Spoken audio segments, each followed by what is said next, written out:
Welcome back, everyone. Exciting tutorial today. Today we will install Tivimate IPTV player. Finding a trusted IPTV provider can be hard. In 2025, many options are available online, but some can be unreliable and frustrating.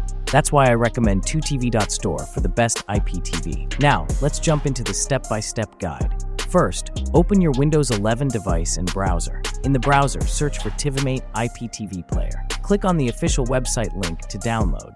Once on the site, hit that download button. After downloading, locate the installer file. Double-click the installer to begin the setup. Follow the on-screen prompts to complete installation.